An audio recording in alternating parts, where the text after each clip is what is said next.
Dice que no es cantante ni guitarrista, tampoco se autocalifica como músico. Él más bien se considera un escritor. Nació en Yarumal, Antioquia. Cuenta con gran reconocimiento en el ámbito musical y ha trabajado con grandes de este mismo ámbito. Se trata de Carlos Palacio, más conocido como Pala, a quien tenemos aquí con nosotros. Pala, muchas gracias por haber aceptado nuestra invitación aquí en los estudios de la emisora de la Universidad Distrital y a este espacio Facetas. Recién desempacado del aeropuerto, Sonia, gracias. Lo dijiste muy bien, esta es mi casa desde hace muchos años, sí, así me siento años. Aquí siempre. Y acá la gente, los oyentes lo piden, sus canciones, sus letras. Bienvenido y como siempre aquí las puertas abiertas. Muchas gracias, Sonia. No, vengo del aeropuerto directico y no puedo haber llegado a un mejor lugar que a este. Muchas gracias. Bueno, Pala, vamos a escudriñar mucho en su vida. Adelante. Usted me dijo que soy un libro abierto. Y afortunadamente acá está la mujer. O sea aquí que estoy, mejor dicho, sí, adelante. La verdad acá. Bienvenido entonces, Pala. Hablemos acerca de, por qué vino acá a Bogotá, tuvo un concierto. Bogotá también es su casa, digámoslo así, porque vivió acá mucho tiempo en Bogotá. Sí. Entonces hablemos de Bogotá. ¿Qué es para usted Bogotá? ¿Qué es para usted el público bogotano? Pues bueno, vine a Bogotá por razones inmediatas y por razones un poquito más dilatadas. Inmediatas porque tuve un concierto aquí en la Aldea Arde, en el barrio de La Candelaria. Vengo menos de lo que quisiera a Bogotá a cantar y llevaba ya mucho tiempo sin cantar aquí en la capital, entonces vine como concretamente al concierto, que estuvo precioso. Pero vengo siempre a Bogotá cada vez que puedo porque, y esto lo repito mucho, tengo gran parte del corazón en esta ciudad. Tiene mucho que ver con mis orígenes, con el clima, con los 8 años que viví en esta ciudad en los que fui inmensamente feliz. Entonces también es una cita con el corazón regresar a Bogotá siempre. 8 años viviendo en Bogotá. Imagínate. ¿Por qué vino acá a Bogotá? ¿Qué lo atrajo? ¿Cuestiones laborales? ¿Porque simplemente quería disfrutar de la ciudad, del caos de la ciudad, que también es un atractivo? ¿Para qué? Fue una combinación de situaciones, Sonia. Empezando el siglo, por allá en el 2000, la ciudad en la que yo vivía, que era Medellín, era una ciudad muy hostil, sobre todo para los proyectos culturales, para desarrollar una carrera como la que yo estaba empezando a desarrollar en ese entonces, y se cerraban las puertas en Medellín y finalmente tomamos Piedad y yo la decisión de venir a Bogotá a explorar. Y esa exploración se convirtió en 8 años muy, muy felices, en una época en la que Bogotá florecía. Eran esas administraciones de Antanas Mocus, cuando se estaba extendiendo la ciclorruta y la cultura ciudadana. Era un florecimiento precioso. Nosotros recordamos, y lo decimos siempre, esos 8 años en Bogotá como uno de los años más felices de nuestra vida. No hubo, digamos, contratiempo. ¿Qué fue lo que más le gustó?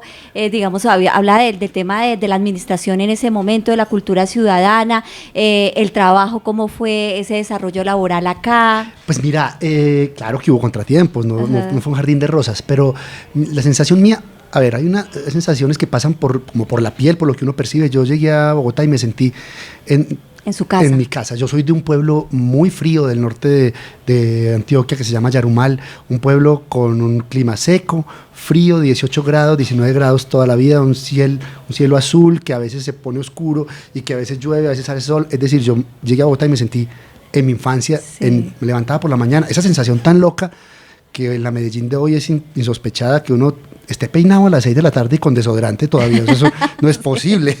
Es cierto. Entonces era eso.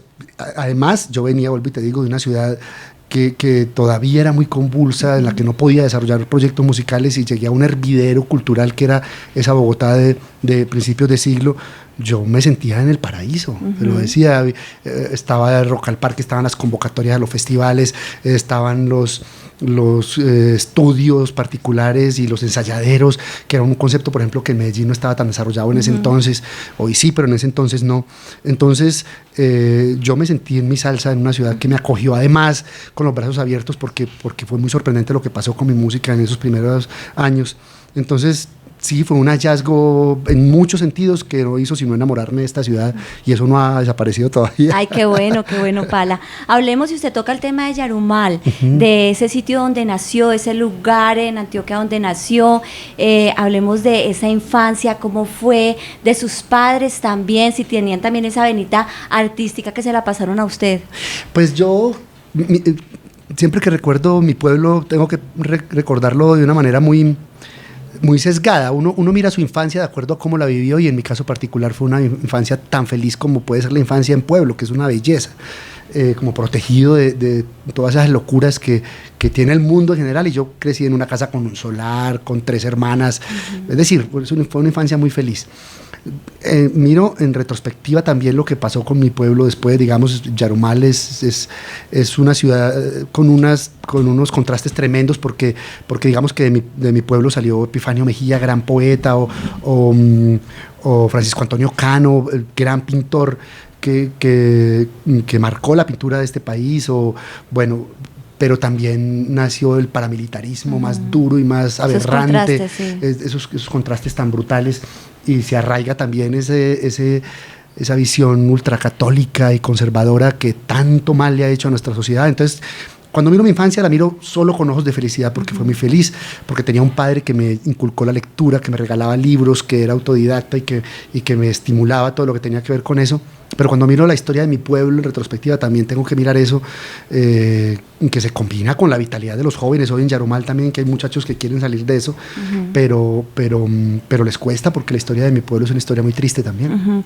Habla de su padre, que le inculcó la lectura, en a qué se dedicaba, su mamá que se dedicaba. Además, usted habla también de 3 hermanas. Era el único varón, mejor dicho, el consentido. Sí, claro. ¿Lo malcriaron mucho? Horrible, y tengo que decir que disfruté de las mieles del machismo paisa, que eso es una cosa atroz decirlo, pero que es cierto. Es decir, en mi casa, sin que fuera un extremo, era evidente que yo tenía libertades que mis hermanas no. Y eso lo miro en retrospectiva, y por eso miro a mis hermanas con tanta admiración, porque salieron de ese cascarón también y ganaron su lugar en el mundo, un lugar que a mí me resultó encontrar mucho más fácilmente que a ellas. A mí me costó mucho menos que a ellas. Pero era una casa donde había mucho amor. Yo me di cuenta que era raro, por ejemplo, con el paso de los años, que mi papá fuera tan amoroso. Yo saludar a mi papá de beso, que yo crecí saludando a mi papá de beso, me di cuenta después que eso no lo hacían todos mis amigos, que entonces fue un entorno muy amoroso. Mi papá era un empleado público, era un empleado de un juzgado.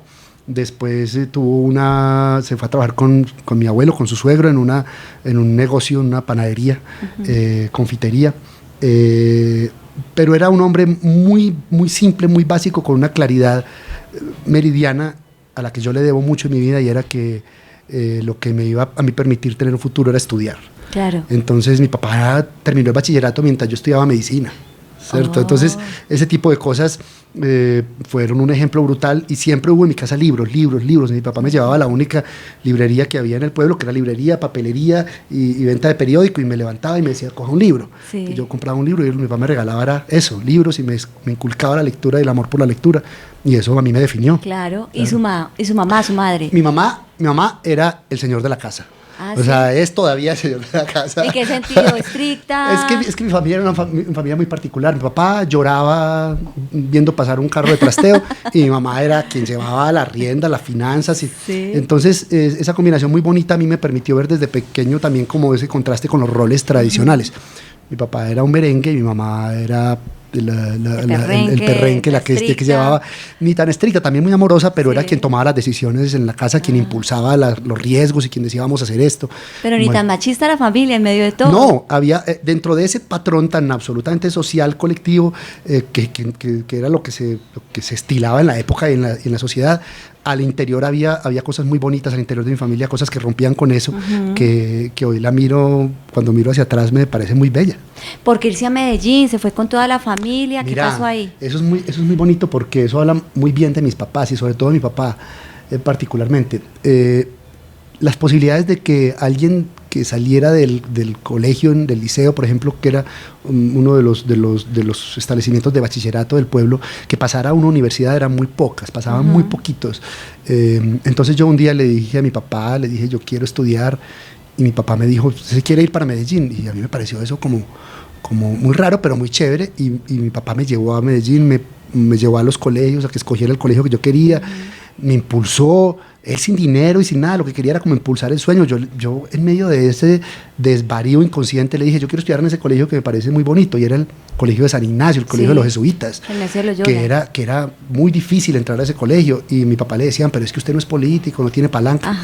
Pues él se fue y habló con el rector y le dijo, déjele presentar un examen a mi muchacho, y yo presenté el examen y pasé, y eso sí que me definió en la vida, porque tener acceso a ese colegio a mí me definió. ¿Por qué lo definió? ¿En qué sentido? ¿Cómo era la educación allá? Además, porque, digo yo, hay un contraste ahí con usted, porque pues es un colegio religioso. Me encanta que me preguntes eso. Es un colegio religioso y usted es ateo. Absolutamente, ateo militante, y claro. Eso por ese lado también lo definió, ¿no? Y me encanta que me definas, que me preguntes eso, porque muchas personas piensan que yo soy ateo porque me violó un cura. Y tengo grandes amigos curas. Tengo 2 hermanas que fueron monjas. Es decir, imagínate, eso es otra historia, ya se regeneraron. Sí. Pero no puede ser. Se regeneraron. Pero mi pelea con la religión, no con los creyentes. Sí. Es con la creencia, no con los creyentes. Y si hay algo que yo tengo que agradecer en mi formación fue la educación que me dieron los jesuitas. Yo estudié en el Colegio de San Ignacio en una época en la que había una educación maravillosa que se llamaba educación personalizada. Y te cuento un dato, por ejemplo, a mí prácticamente nunca un profesor se paró adelante de un tablero a darme una clase. No funcionaba así. Sí. Había un salón de biología y yo iba al salón, había una biblioteca, escogía una guía, y la guía de esta semana era reproducción celular. Entonces yo buscaba en los libros qué era la reproducción celular, y el profe estaba sentado en un salón y yo le preguntaba en su escritorio, y yo le preguntaba si tenía dudas. Pero yo investigaba y así. Sí. Entonces cuando yo pasé a la universidad, pues la diferencia fue ninguna. Sí. Yo nunca esperé que el profe me diera el conocimiento, sino que era un trabajo de autodidacta también, ¿cierto? Sí. Entonces yo le debo mucho a eso, y pienso en el colegio con mucha gratitud.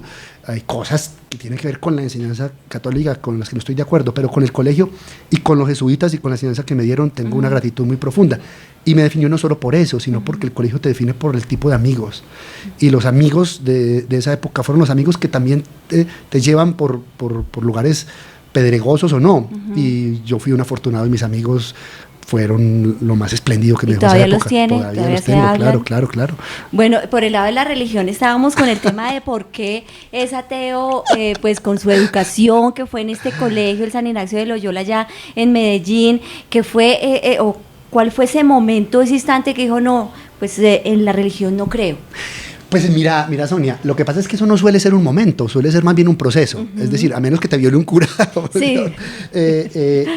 No, en mi caso no, como la mayoría de las veces es un proceso que pasas de ser muy creyente. Yo era muy creyente, yo tenía el Cristo aquí colgado. Sí. Pero empecé a preguntar, mejor dicho, el camino que hice suele ser el camino más directo hacia el ateísmo, que es estudiar la religión. Leí la Biblia, me pregunté por ella, me investigué, y esa ruta suele desembocar directamente en la no creencia. Sí. Entonces en mi caso fue eso, un camino de lecturas, como de cuestionarme sobre eso. Pasé por supuesto por un tiempo que me definía como agnóstico, no sabía en qué lugar ubicarme, pero muy rápidamente me di cuenta que era un lugar en el que me parecía que lo más consecuente con mi forma de ver el mundo, con las evidencias que el mundo me mostraba, era la de no adscribirme en una creencia de un Dios. Hoy digo siempre eso con un beneficio de la duda, es decir, siempre parto de la posibilidad de estar equivocado, y muy posiblemente si me aparece Dios y me hace un milagro, pues entonces, pero sigo pensando que es el lugar más en el que menos traiciono mi forma de ver el mundo, que es una forma de ver pragmática y basada en la evidencia. ¿Usted nunca dice gracias a Dios? Mira, no solo digo gracias a Dios, sino que, por ejemplo, a mi mamá, hay una anécdota muy bonita. Cuando mi mamá se enteró que yo era ateo, cuando lo mencioné, mi mamá, que es una mujer respetuosísima y bellísima, dejó de darme la bendición después de que iba a almorzar los sábados a su casa. Y como a la tercera vez le dije, mamá, pero mi bendición, y me dijo, pero mijo, ¿usted no es ateo? Yo, sí, mamá. Pero eso, cuando usted me da la bendición, es usted. Cuando usted me da la bendición, usted me está diciendo, mijo, yo lo amo y espero que le vaya bien. No me quite mi bendición. Claro. Eso no es un gesto religioso para mí, es el gesto de su amor. Mi pelea no es con el creyente. Sí. Entonces, yo a veces, no digo mi Dios le pague, pues porque ya se me... Pero claro que digo, si Dios, no digo si Dios quiere, pero si alguien me lo dice, O sea, si una persona me dice que Dios Dios te bendiga, yo le digo, gracias, Okay. que Dios te pague, gracias, Sí. se lo cobraré cuando lo vea, ¿cierto? pero esas peleas son muy tontas, pues como con esa capa externa de la creencia que no expresa creencia, sino afecto, me parece que es una pelea muy tonta, no tiene sentido. Claro. Hay una circunstancia interesante que me acabé de enterar, gracias a Dios.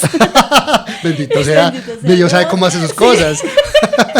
Y es el hecho de cómo conoció a su esposa. Ah, bueno. El próximo año cumplen 25 años. 25 años juntos, Imagínense. ¿Cómo te parece? Pero esa circunstancia es muy curiosa y muy cómica porque ustedes se encontraron, creo que en un encuentro católico. En un encuentro de jóvenes ahí. cristianos, ¿cómo te parece?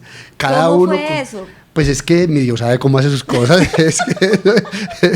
No, éramos. Mira, era un encuentro de jóvenes católicos, por supuesto, auspiciado por una parroquia cerca de nuestras casas en Medellín, pero que como la mayoría de esos encuentros tenía mucho menos de catecismo, de adoctrinamiento que de encuentro social. Uh-huh. Uno frecuenta esos espacios más para conocer amigos, para conocer amigas, y así fue. Uh-huh. Por supuesto, en esa época éramos muy creyentes, tan creyentes como se puede ser a los 20 años, ¿verdad? Uh-huh. ¿Cierto? Como más por inercia, ¿verdad? Pero éramos muy creyentes y rezábamos y toda la cosa.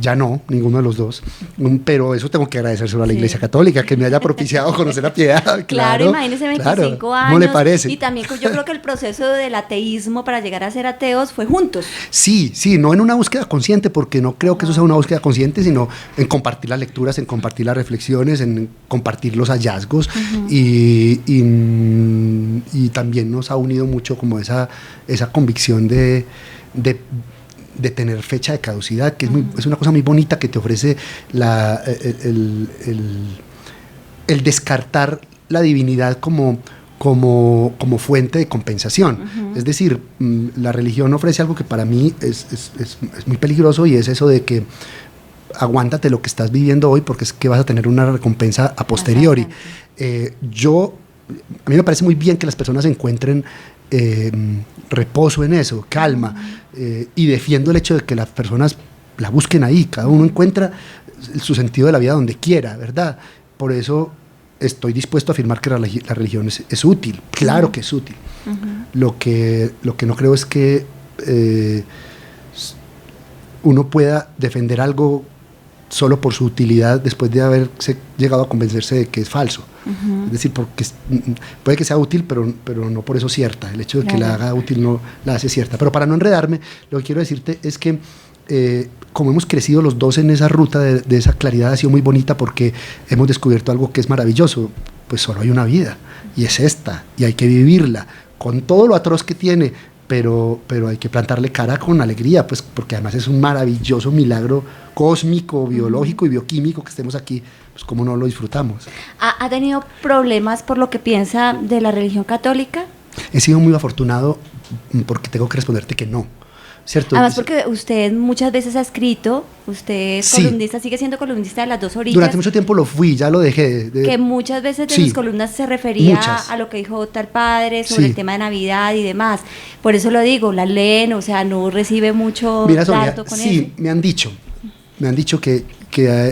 que había de todo, pero yo sí desde que empecé a escribir mi columna semanal en Las Dos Orillas, por más de 3 años que la escribí, yo sí sabía que la salud y la cordura imponían que no revisara. Yo nunca leí los comentarios, que no revisara los comentarios. Entonces jamás leí lo que la gente decía. Esos comentarios son muy peligrosos, para bien y para mal. Uh-huh. Los que te ensalzan y los que te aplastan. Uh-huh. Entonces jamás leí, así que me sentí completamente al margen de esa cloaca que suelen ser las redes sociales.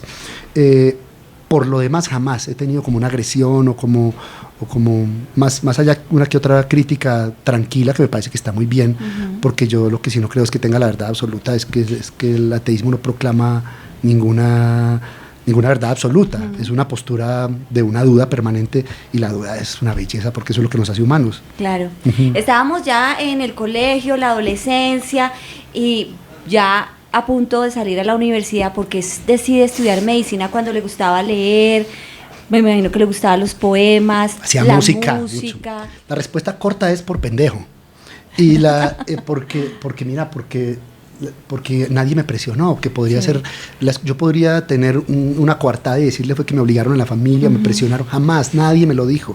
De hecho, la psicóloga del colegio me hizo un test y me dijo, usted tiene todo para las artes y para la música y para la literatura. Le dijeron. Me dijeron, y yo dije, pues que esa pendejada, es que de eso nadie vive. Ahí sí voy a decir algo mal de los jesuitas y de la educación católica. A mí me enseñaron que uno se ganaba la vida con el sudor de la frente, no con el placer. Es decir, a mí la música, yo hacía música, era lo que más felicidad me daba en esa época. Tenía un grupo de salsa y de vallenatos que me hacía muy feliz. Estamos hablando de que... De los 80s, mitad de los años 80, okay. Sí. Y eso me hacía muy feliz y tenía un grupo y tocábamos, pero jamás consideré la posibilidad de que esa fuera mi ruta profesional, porque eso es un hobby. Más como un hobby. Eso te hace feliz. Ergo, no puede ser tu ruta profesional. La profesión es otra cosa, es una cosa seria a la que le dedicas todo tu tiempo. Y tenía una gran desventaja, y es que era muy buen estudiante. Entonces yo no tuve que enfrentarme, es decir, me presenté a las facultades de medicina de Medellín, pasé a las 3 que había en ese entonces, y estudié medicina y me iba muy bien. Yo estudiaba, era juicioso, y bueno. Pero sí me ocurrió que en 9º semestre de medicina, un día, atendiendo un parto, ahí sí, a diferencia de la decisión sobre mi creencia religiosa, esto sí fue como una epifanía, fue en un segundo.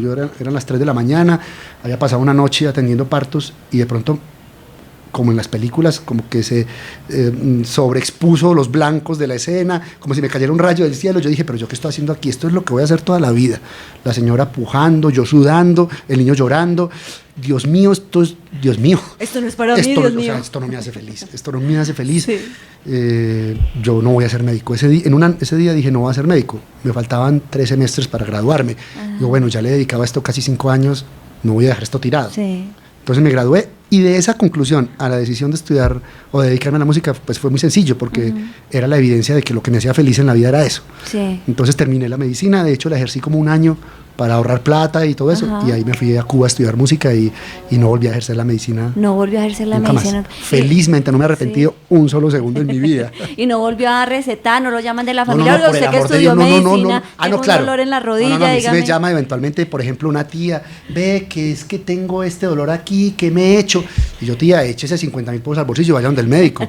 Yo no sea irresponsable, yo no me pregunte eso, yo soy un buen asesor, vea, fulano es muy bueno, y fulano es muy bueno, y la medicina me dejó un amor por la música, por esa espera que tuve que tener de 1 año y pico para dedicarme a ella, y me dejó una red de amigos médicos que adoro, y eso sí le agradezco mucho a la medicina, a los amigos médicos que me dejó, que son unos grandes profesionales a los que acudo siempre de gorra, pues para que me atiendan los achaques. Usted sí llama, por favor, para que me recete. Sí. Bueno, dejó entonces la medicina, no se arrepintió por eso. Nunca. Se dedicó a lo que quería, que era la música. Ya nos habló un poquito cuando comenzó como a inmiscuirse en la música, a meterse en ese ambiente musical. ¿Qué cantantes, qué músicos, qué compositores le llamaban la atención? ¿Qué tipo de música empezó a interpretar? Pues te voy a resumir hasta este punto porque mi relación con la música ha sido muy ecléctica. Yo empecé en mi casa en Yarumal tocando música andina colombiana. Mi papá me llevaba a los festivales de música andina. Después, cuando me fui a Medellín, la música tropical me mató. Entonces tenía un grupo de vallenatos y de salsa, y es la primera vez que empiezo como a tener una relación más o menos profesional con la música, porque ya hacemos grabaciones, porque cobramos por tocar, porque entonces era una relación a la que una relación ya un poco más cercana. Pero yo tenía muy claro que tenía que estudiar música, es decir, yo sabía que, sobre todo, tenía que romper con la medicina. Yo sabía que si yo no me dedicaba por lo menos a estudiar por un tiempo la música, la gente me iba a seguir llamando, me iban a seguir ofreciendo turnos médicos.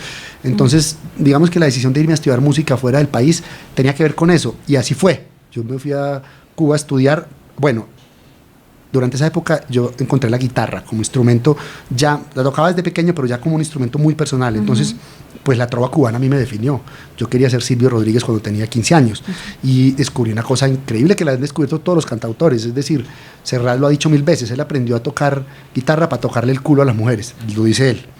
Yo aprendí, a mí me hubiera bastado con el tobillo, yo era de un pueblo católico antioqueño, pero sí me descubrí una cosa espléndida, y era que la timidez dejaba de jugar un papel cuando tenías una guitarra. Claro. No tenías que hablarle a las mujeres. Sí. Ellas venían. Eso era una cosa impresionante. Pero no lo hacía por eso, obviamente. No lo hacía por eso, pero sí. Es decir, claro, evidentemente yo inicialmente me acerqué a eso, pero cuando...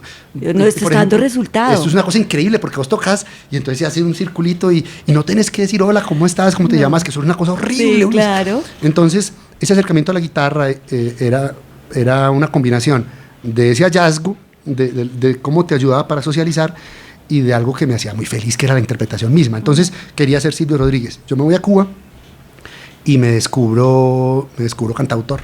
¿Se va a Cuba cuándo? ¿En qué año? Yo me voy en el 94. Después de que me gradué de medicina, yo me gradué de medicina en el 93, trabajo un año, me voy en el 94 a Cuba. A estudiar música. A estudiar música. Ajá. A estudiar música. Ahí me descubro como cantautor, digamos, como que ya... Y cuando ya regreso de Cuba, estoy un par de añitos en Medellín y me vengo a Bogotá. Digamos,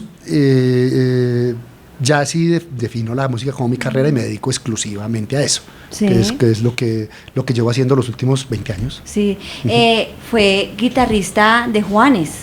Imagínate. Y pues de alguna manera usted dijo, no, yo acá guitarrista de Juanes, me voy a conocer también, voy a mirar cómo me va con la música comercial, no sé si lo pensó también, quería abrirse camino. Claro, eso, claro. Habló con el empresario de Juanes. No, es que esa historia es muy bonita porque yo te lo resumiría en una cosa, en una frase que me definía a mí: yo llego tarde a todo.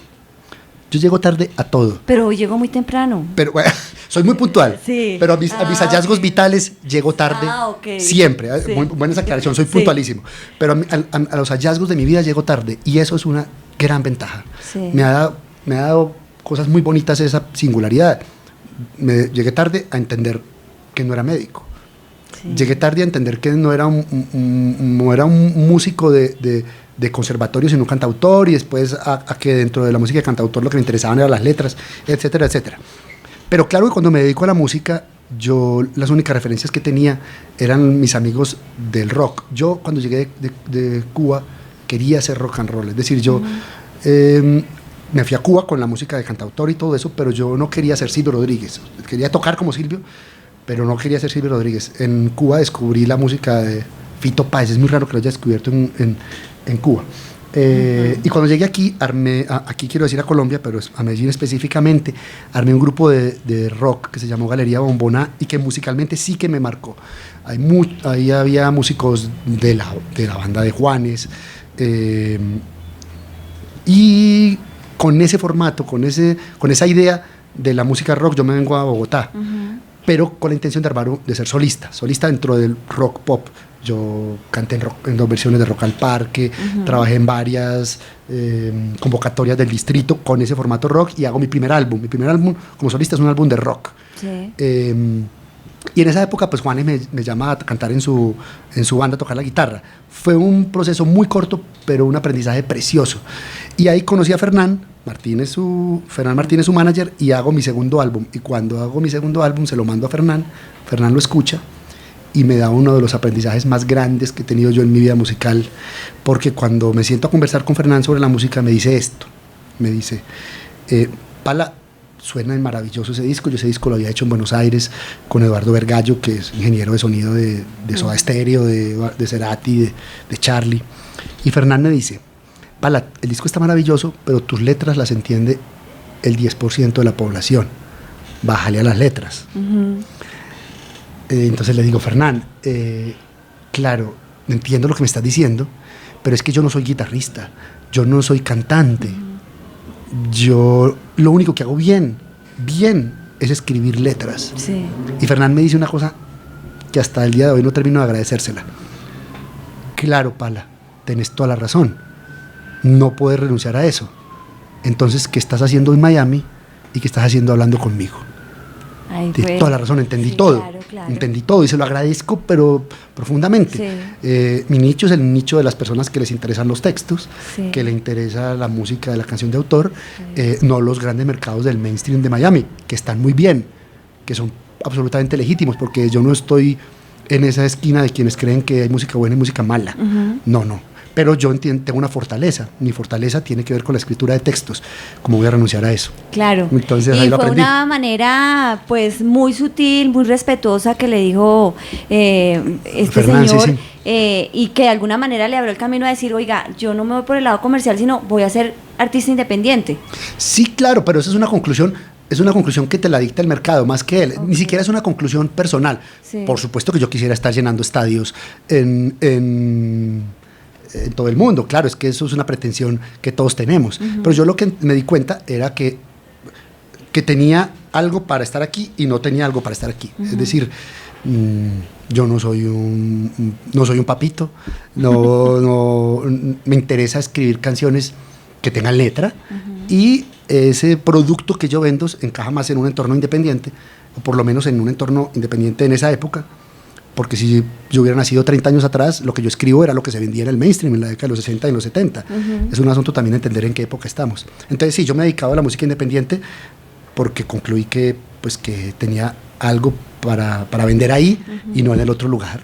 Y ahora entiendo cuando en muchos medios, que pues en muchas partes donde leí que usted dice que no es cantante ni guitarrista, tampoco se autocalifica como músico. No. Usted es escritor. Es que yo soy un producto de los tiempos, un producto del zeitgeist. Me muero la risa ahora que estoy terminando mis estudios de filología hispánica y que estoy dictando un curso de escritura de textos. Entonces yo soy un profesor de escritura de textos que se dedica a la música, que tiene un diploma de medicina, pero que sus fuertes es la palabra. Es decir, yo no... Y eso creo que es un fuerte, además, mío, no creo que sea una desventaja. Creo que soy muchas cosas alrededor de lo que a mí me apasiona, que es el texto. Sí. Entonces canto o escribo poesía o dicto un curso sobre sintaxis o corrijo textos.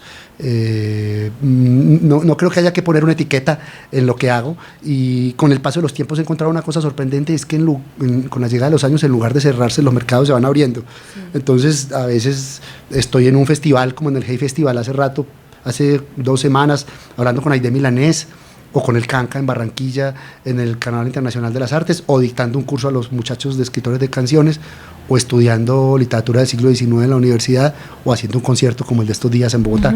Digo que lo que soy es un privilegiado. Sí, si me quieres poner una etiqueta, es eso, soy un de buenas de la vida. ¿Podemos decir que es un poeta? Usted... ¡Qué susto! Sí. Usted tiene un poema, usted ha escrito poemas, tiene libros sobre eso. ¿Se considera un poeta? ¿Es muy diferente escribir una canción a escribir un poema? Sí. ¿Cómo es eso? Te respondo que sí, porque tengo 2 libros editados y el tercero está por salir. Mi primer libro no es un libro de poesía, es un libro de sonetos, pero el segundo y el tercero sí son libros de poesía. En virtud de eso, y ateniéndome a la definición del término, pues sí, soy un poeta. Dedico parte de mi trabajo a cultivar el género de la poesía, pero no un poeta con mayúscula, pues conozco muchos que sí lo son. Yo no soy un poeta con mayúscula. Escribir poesía, y eso no lo descubrí yo, eso está claro, no es lo mismo que escribir textos para canciones, y es muy bello eso. La poesía se sitúa en un lugar muy distinto, es una creación que tiene que defenderse por sí sola. Los teóricos definen eso como un producto autotélico, tiene que valerse ya solita. Todo lo que vos necesites plasmar como creador en un acto poético tiene que quedar en este papel y defenderse por sí solo. El texto para la canción es otra cosa. El texto para la canción se apoya en la música y tiene que servir a la música y al mensaje que esa combinación busca. Entonces, por ejemplo, te pongo un ejemplo. Un texto como Acereje, Edg, de Juventud, de Jóvenes, en uno uva, a Javián, de Buguián, de Wididipi, es un texto que como texto poético no sirve, pero como texto de canción es perfecto. Claro. Es perfecto, es una canción hecha para bailar, y una generación completa bailó con eso y la gente se reventó. Ahora, claro, hay quienes logran esa maravillosa combinación entre poesía y texto para música, y opera una magia maravillosa cuando eso ocurre. Cuando Joaquín Sabina dice: la guerra que se acerca estallará mañana lunes por la tarde, y tú en el cine sin saber quién es el malo, mientras la ciudad se llena de árboles que arden. Eso es poesía pura, escrita o cantada. Sí. Entonces, esa combinación son juegos artificiales cuando se produce, pero pretender que el texto de una canción sea poético es innecesario, es inútil, y no hace falta, porque la canción solita es un vehículo distinto. ¿Qué lo inspira? ¿Cuál es la musa de su inspiración? Creo que su esposa, ¿o no? Pues mira, esa pregunta tiene su carne por una sencilla razón. Claro, yo tengo poquitas canciones de amor, porque el estar enamorado no es un buen terreno para la composición. Normalmente las canciones salen más fácilmente cuando tenés el corazón roto. Sí. Entonces, eso es verdad. Mis canciones de amor, sí. claro, mis canciones de amor sí salen de ahí, salen de Piedad, claro. Hay canciones de amor que son además, no solo canciones de amor, sino poemas o que nacen de un yo poético, no necesariamente son autobiográficas. Uh-huh. Pero te cuento todo esto para hablar más de la inspiración, que es la pregunta que me hiciste, en la cual yo no creo. No quiero creer en la inspiración. Yo evoco siempre el prólogo de los 12 cuentos peregrinos de García Márquez, donde él dice una cosa muy bella, y es que un buen creador se reconoce más por lo que desecha que por lo que publica.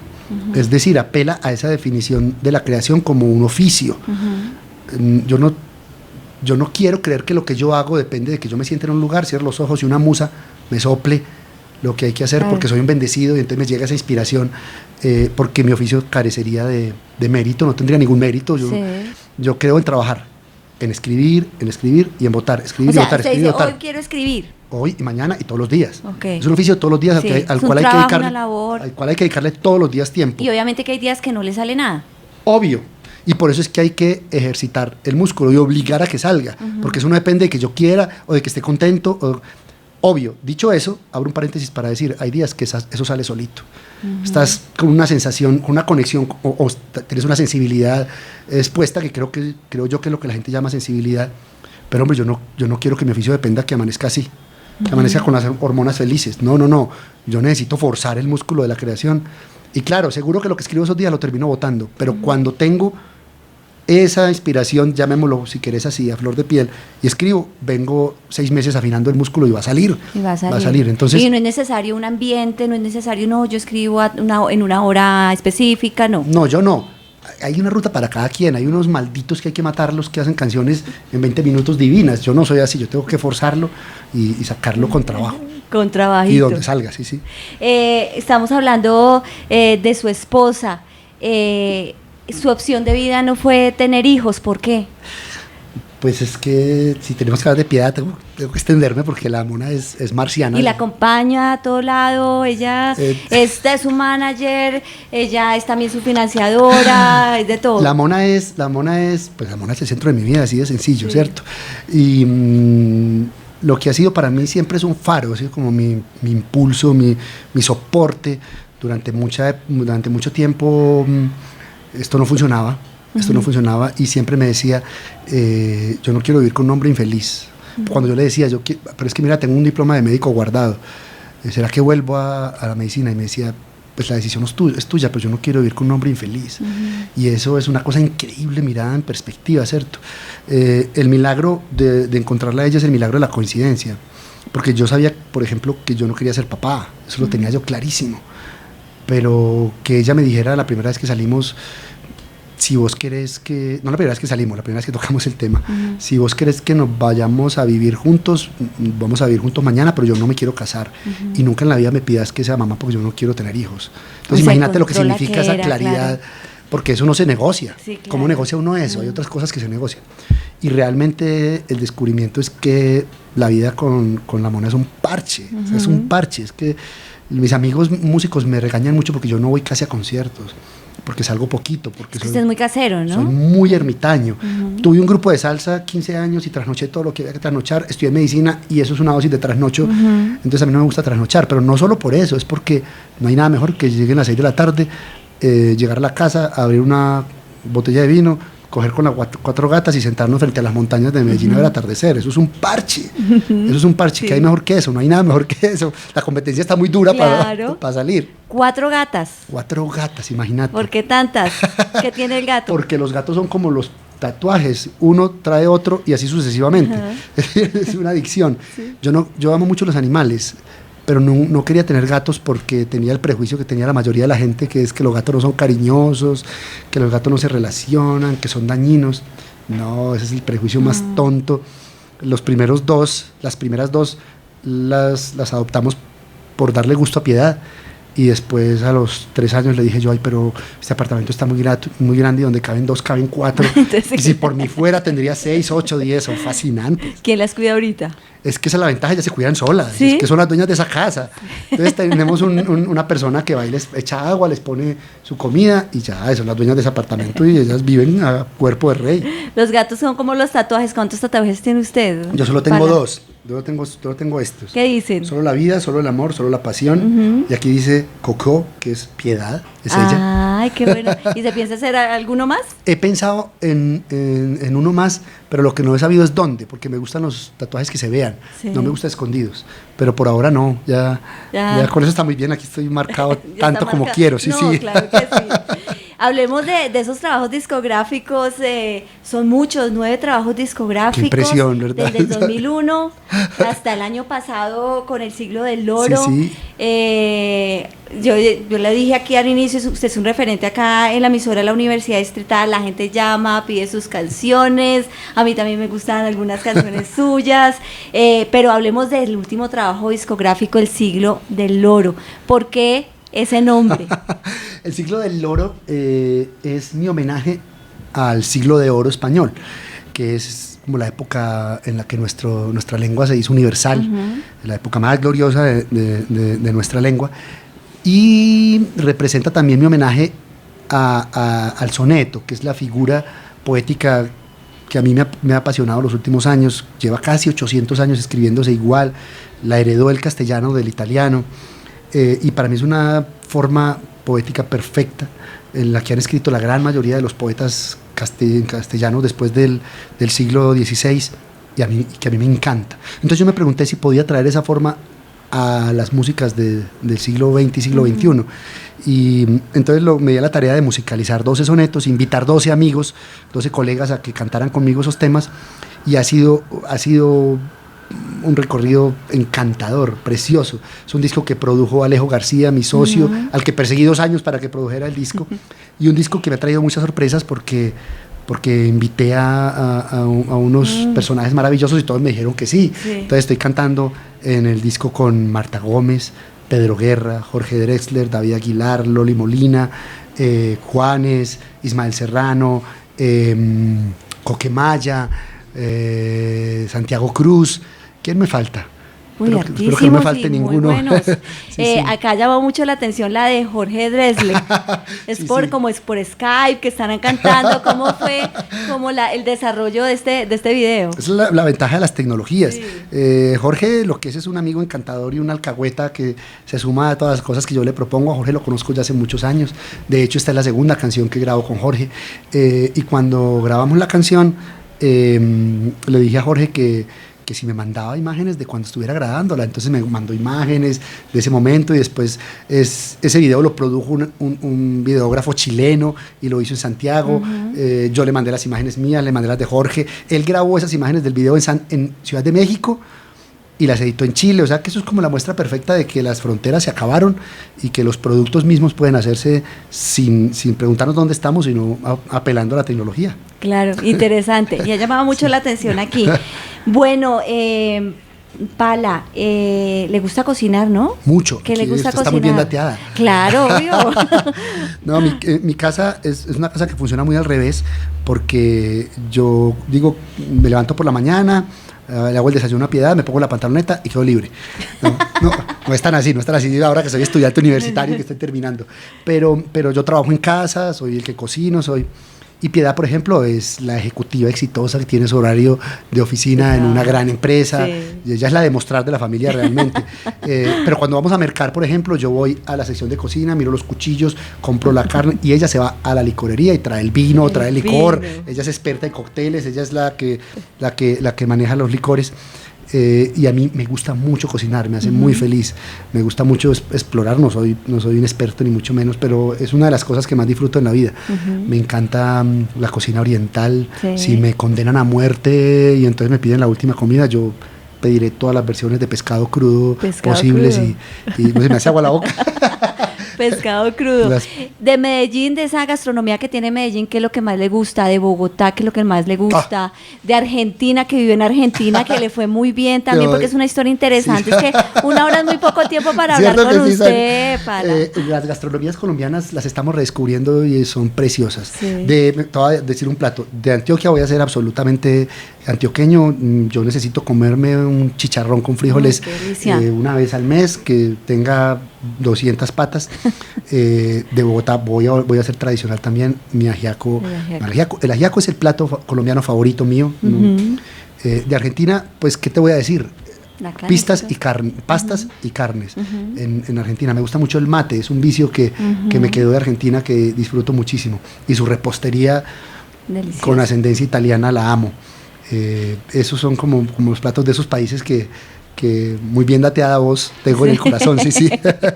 Habla mucho de la universidad ahorita, volvió a la universidad, ¿cómo se sintió después de tanto tiempo? Además de una carrera, no sé si rara, novedosa, interesante, filología hispánica. Sí, yo estoy por terminar mi carrera de filología hispánica en la Universidad de Antioquia. Ha sido de las cosas más lindas en mi vida toda. Estudiar en la universidad pública. Yo he pasado por 3 universidades, en la que estudié medicina, después en la que estudié música, pero es la primera vez que me siento en una universidad de verdad. Esa universidad, en cuanto a ágora de discusión, ha sido preciosa. El encuentro con la lingüística y con la literatura, que era una pasión postergada, no me ha dado sino felicidad. Ese encuentro,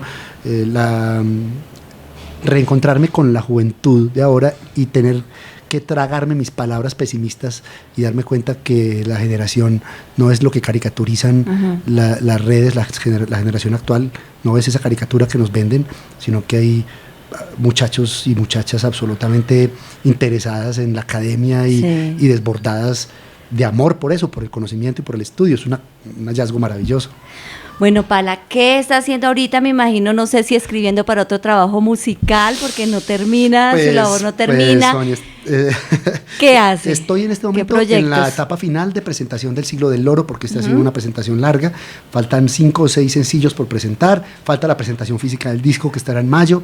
Falta el lanzamiento de mi tercer libro, que estará para segundo semestre. El libro se llama La Diana y el Péndulo. Falta mi gira por España, ahorita en junio. Estaré también en gira en septiembre en el Cono Sur, en Uruguay y en Argentina. Falta seguir con mis conciertos en Medellín. Hacemos un concierto, La Mona y yo, una vez al mes en nuestra casa. Se llama La Cofradía de la Canción. Y falta graduarme de la universidad, que es la otra meta para este año, por eso tengo. Esa es la meta. No, tiene mucho. Bueno, pues muy interesante su historia, pero quisiéramos escucharlo cantar. No sé. ¿La presento? Sí. ¿A qué cámara? Bueno, como te dije, esta canción se llama Ponme, y es parte de mi disco El Siglo del Loro.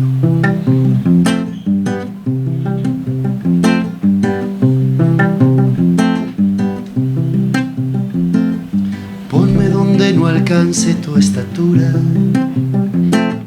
donde tu luz no sea imaginable. Ponme ante la pared, detrás del sable, o hazme lo que a los miedos la lectura. Ponme los instrumentos de tortura y aprieta el torniquete por si acaso. Ponme donde Petrarca hogares y lazo, o ponme en el camión de la basura.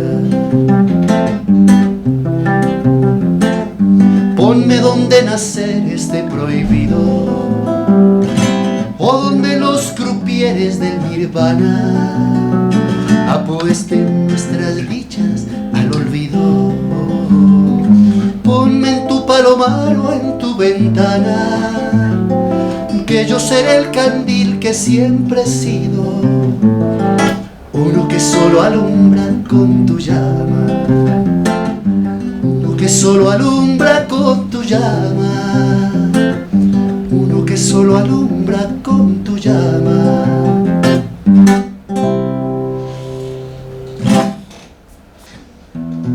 Bueno, también de mi álbum El Siglo del Loro, Colgar los hábitos. En el álbum la canto junto al Canca, y aquí pues la canto solito. Colgar los hábitos requiere estilo, posar de apóstata no te hace un lord. Si te harta el célibe, corre ve y dilo, pero sin prédicas de inquisidor. Si te harta el célibe, corre, ve y dilo, pero sin prédicas de inquisidor. Hay lenguas bífidas en los sermones, bajo las túnicas del fanfarrón. Ni los satánicos ni los mormones pasan incólumes la evaluación. Ni los satánicos ni los mormones pasan incólumes la evaluación. Tiene el misógino de feminista, igual que el tímido guarda un bufón, y un acrofóbico el equilibrista. Tiene su lágrima todo varón, todo romántico, su gen machista, todo homofóbico, su maricón. Todo romántico, su gen machista, todo homofóbico, su maricón. Pues Pala, muchas gracias por haber estado aquí con nosotros, aquí en la emisora de la Universidad Distrital. Literalmente un libro abierto, pero nos faltó muchas cositas. De pronto va a haber un capítulo 2 aquí en Facetas. Esperemos que sí, Sonia, muchas gracias a vos, a la UD, a toda la gente de esta que es mi casa. Gracias por la invitación. Muchas gracias, feliz día y ojalá que vuelva a Bogotá pronto. Espero que sí, gracias. Bueno, pues con este invitado terminamos Facetas. Muchas gracias, que vino desde Medellín, va a presentó un concierto, y bueno, estuvo acá en Facetas contándonos todo sobre su vida, este cantautor, este compositor Pala.